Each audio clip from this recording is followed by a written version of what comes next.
आप सभी का स्वागत है मेरे चैनल अध्ययन दीप पर। आज मैं एक नया विषय लेकर आया हूँ जो है संज्ञा और संज्ञा के विकार। अगर हम हिंदी व्याकरण पढ़ने जाते हैं तो सबसे पहली सीढ़ी आती है संज्ञा। संज्ञा क्या होता है, संज्ञा किसे कहते हैं, संज्ञा के कितने भेद होते हैं, उन भेदों का क्या काम है, सभी के बारे में हम विस्तार से जानेंगे। तो संज्ञा सबसे पहले होता है संज्ञा। तो संज्ञा होता क्या है? संज्ञा का मतलब होता है केवल नाम। अगर एक शब्द में हमको बताना पड़े कि संज्ञा क्या है तो संज्ञा का मतलब है नाम। अब क्या है कि संज्ञा का मतलब नाम हो गया। किस प्रकार का नाम? किसी निश्चित व्यक्ति, वस्तु, स्थान, भाव आदि का जितना अर्थ है धरती पे, इस जगत पे, पूरे विश्व में जितने भी नाम है वो क्या है? संज्ञा है। तो नाम का मतलब भी क्या हो जाएगा? संज्ञा। तो इसीलिए अब आगे बढ़ेंगे, देखेंगे इसकी परिभाषा क्या कहती है कि संज्ञा किसी व्यक्ति,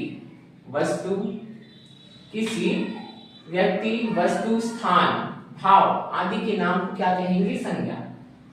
अब संज्ञा के कितने भेद होते हैं? संज्ञा के भेद के बारे में जानेंगे। पहला होता है जातिवाचक संज्ञा, व्यक्तिवाचक संज्ञा, समूहवाचक संज्ञा, भाववाचक संज्ञा, द्रव्यवाचक संज्ञा। ये अलग अलग धरती पर जितने भी अलग अलग जीव है, अलग अलग प्रकार के जीव है, या जितने भी लोग हैं, या फिर जो भी चीज इस धरती पर उपस्थित है, एग्जिस्ट करती है, उन सभी के नामों को अलग अलग तरीके से बांटा गया है इनके भेदों के अनुसार। अब देखेंगे सबसे पहला जातिवाचक संज्ञा।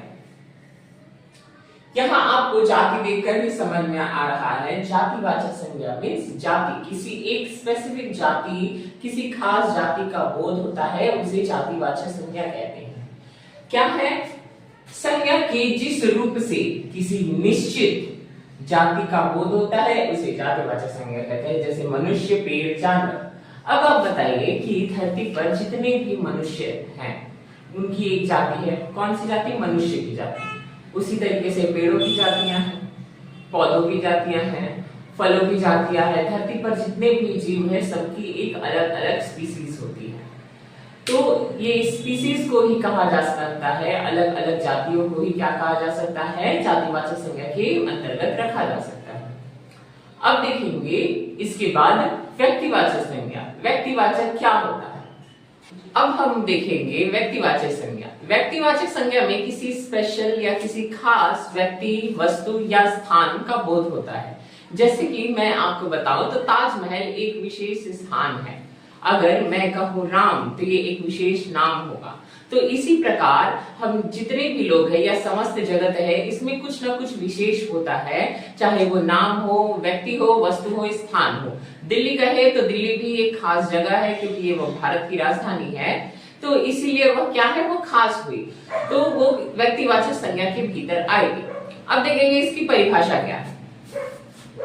व्यक्तिवाचक संज्ञा जिस शब्द से किसी विशेष व्यक्ति, विशेष स्थान और विशेष वस्तु के नाम का बोध होता है वह व्यक्तिवाचक संज्ञा कहलाता है।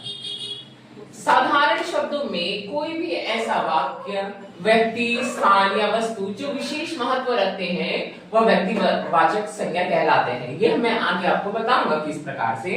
अब देख लेते हैं कि विशेष व्यक्ति किस प्रकार के व्यक्ति हो सकते हैं। विशेष व्यक्ति जैसे भगत सिंह, ये कोई आम व्यक्ति नहीं थे, ये एक विशेष व्यक्ति है। महात्मा गांधी और मदर टेरेसा, ये लोग कोई आम व्यक्ति नहीं है, ये लोग खास व्यक्ति है, विशेष व्यक्ति है। स्थान दिल्ली, गोवा, मुंबई, जयपुर, ये कोई आम चलता फिरता जगह नहीं है, ये एक विशेष जगह है। इमारत जैसे ताजमहल, लाल किला, ये भी हर बिल्डिंगों की तरह नहीं है कि आप कह सकते हैं हाँ ये भी तो एक बिल्डिंग ही है, इसमें क्या है, ये एक विशेष है। अब उदाहरण देखेंगे कैसे। जैसे मैंने एक वाक्य लिया, राम स्कूल जाता है, तो यहाँ राम जो है ये एक विशेष नाम है, तो ये व्यक्तिवाचक संज्ञा में आ जाएगा और ये किसी खास व्यक्ति को बता रहा है। ताजमहल 7 अजूबों में से एक है। अब 7 अजूबों में से एक ताजमहल को कहा गया है, ये कोई आम बात नहीं है कि हमारे घर के बगल में 7 बिल्डिंगें हैं उनमें से एक घर मैंने बताया है, नहीं, ये पूरे विश्व में 7 में से एक है, तो ये भी विशेष हुआ। तो ये व्यक्तिवाचक संज्ञा है जिसमें किसी विशेष व्यक्ति, वस्तु या स्थान का बोध होता है।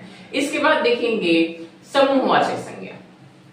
समूहवाचक संज्ञा में होता है कि हम किसी कुछ लोगों की सभा, जहाँ 4-5 लोग इकट्ठे हो, जहाँ 2-4 व्यक्ति या 2-4 वस्तु या किसी अलग प्रकार के जीव या जंतु इकट्ठा हो, जहाँ भी झुंड हो, सभा हो, वह समूहवाचक संज्ञा में आती है। जैसे आता है, जैसे फसलों का समूह, फलों का समूह, मनुष्यों का समूह, अलग अलग जगहों पे, जैसे कक्षाओं में भी जो समूह होती है, स्टूडेंट्स का समूह, तो उसको स्टूडेंट्स कहते हैं। अगर सेना में कुछ लोग हैं, एक सैनिक को सैनिक नहीं कहा जा सकता, सेना नहीं कहा जा सकता, 10 या 100 के करीब हो तो उनको सेना कहा जाएगा। ठीक इसी प्रकार एक पेड़ है या किसी, जैसे गेहूं का उदाहरण लेंगे तो कहेंगे गेहूं की फसल, तो किसी आप गेहूं का एक दाना तो नहीं लीजिएगा, आपको कम से कम इतना गेहूं लेना पड़ेगा, उसको आप गेहूं कहते हैं। ये नहीं है कि गेहूं के एक दाने को गेहूं कहेंगे और बहुत सारे को गेहूं या फिर कुछ और कहेंगे। जो शब्द किसी जाति के संपूर्ण समूह या समुदाय का बोध कराते हैं वह समूहवाचक संज्ञा कहलाते हैं। साधारण शब्दों में किसी एक वर्ग को दर्शाने वाला होता है। किसी एक वर्ग मतलब जिसके बारे में बात करें, अगर सैनिक के बारे में बात करें तो सैनिकों का वर्ग, फसलों का वर्ग, लकड़ियों का वर्ग, किसी भी एक व्यक्ति या वस्तु का वर्ग के बारे में हम दर्शाते हैं। जैसे उदाहरण के लिए देखेंगे तो हमारी सेना हर दिन शत्रुओं का सामना करती है। अब सेना का मतलब क्या हुआ? सेना कहते ही समझ में आएगा कि एक व्यक्ति तो होगा नहीं, यहाँ बहुत सारे व्यक्ति होंगे, बहुत सारे सैनिक होंगे। अगले दिन गांव के पीपल के पेड़ के नीचे सभा बैठी है, तो सभा में एक लोग थोड़ी ना बैठते हैं, बहुत सारे लोग बैठते हैं, तो उनको सभा कहते हैं। गेहूं के फसल खेत में लहरा रहे हैं। अब गेहूं का मतलब एक गेहूं के दाने को आप गेहूं की फसल नहीं कर सकते हैं। इसी प्रकार आपको ये गेहूं इतना सारा क्वांटिटी में लेना पड़ेगा जिसे आप कहेंगे कि गेहूं की फसल है। तो इससे समझ में आ रहा है कि हमारा समूहवाचक संज्ञा क्या होता है, किस प्रकार हम इसे समूहवाचक संज्ञा कहेंगे। अब इसके बाद द्रव्यवाचक संज्ञा।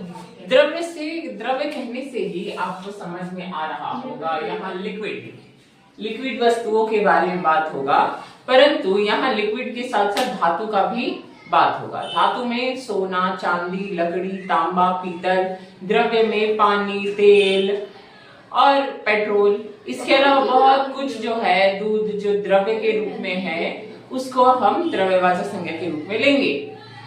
तो देखते हैं द्रव्यवाचक संज्ञा की परिभाषा क्या होगी।